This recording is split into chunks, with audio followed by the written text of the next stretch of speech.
les autres habitants de cette ville, que dalle. Juste des messes basses et des regards désobligeants. Ne jamais espérer atteindre ses rêves dans la vie, c'est compliqué. Mais je crois que le pire qui puisse arriver, c'est d'effleurer ce rêve et de le voir s'évaporer sans réussir à le retenir et de revenir à son point de départ. Point de départ donc qui se nomme Goupillon-les-Collines. En point bonus, j'ai eu droit à cette caisse, quand ce n'est pas l'arrière-boutique en période d'inventaire, à une jolie blouse jaune et à des clientes récalcitrantes qui se gaussent ouvertement de ma chute et occupent leur temps de désœuvrer à passer et repasser exclusivement à ma caisse.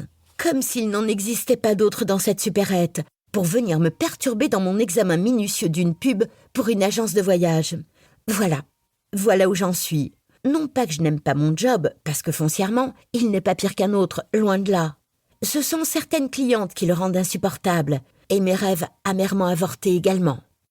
Alors, j'observe Madame Raymond pendant qu'elle passe par toutes les couleurs de l'arc-en-ciel, qu'elle trépigne et tente de provoquer un scandale dont la presse locale, si elle existait, ferait sans doute sa une de demain.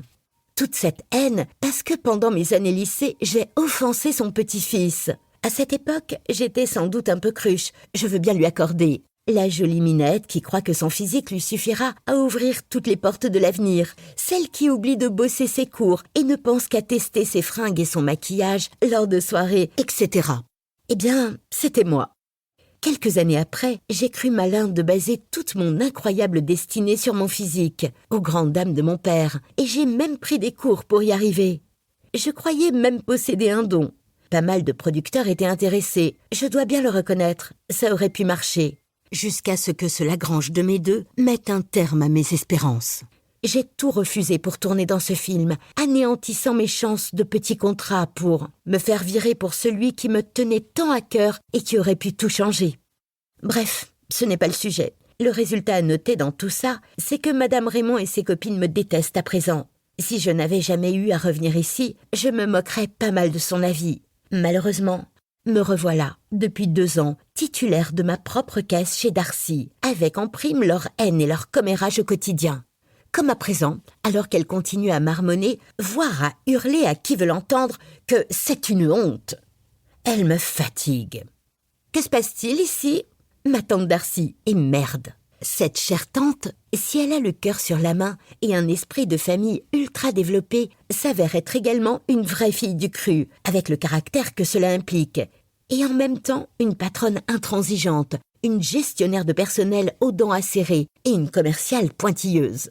Pour résumer, je vais passer un sale quart d'heure. Elle m'applique une taxe de presque 4 € pour une raison qui me paraît plus que louche. S'empresse de baver la vieille Raymond en chouinant. Zoé, une explication ? Non, pas vraiment. C'est-à-dire que, commençai-je, en observant mes ongles à peu près bien faits et en repoussant mes mèches brunes de mon épaule, Ma tante fronce les sourcils pendant que je tente de trouver une échappatoire cohérente. Donc, je stresse. Donc, je me perds dans mes idées. La loi, continuai-je en me dandinant sur ma chaise. Quelle loi ? Attaque ma tante, prête à mordre. Celle...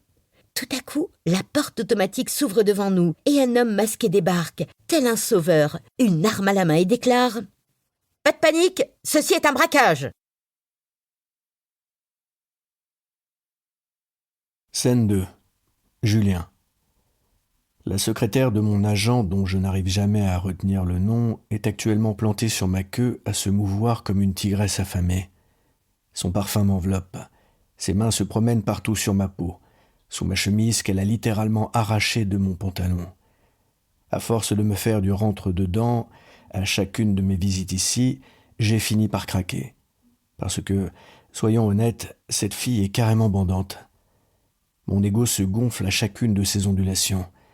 Mes souffles et ma fougue mélangés à ceux de ma partenaire du moment me rappellent avec un peu trop d'insistance que la chair est bien trop corruptible, que j'y cède avec un peu trop de facilité, en toutes circonstances ou presque, que cela me vaut pas mal de déboires aussi, et que de ce fait, je devrais sans doute lever le pied à ce niveau-là. Mais on verra ça plus tard. Pour l'instant, j'ai d'autres préoccupations. Le froc baissé à mi-cuisse, j'accuse l'énergie diabolique de la secrétaire avec un... Pour continuer à écouter ce livre audio gratuitement, cliquez sur le lien dans la description et vous pourrez l'écouter en entier sans frais grâce à l'essai de 30 jours d'Audible.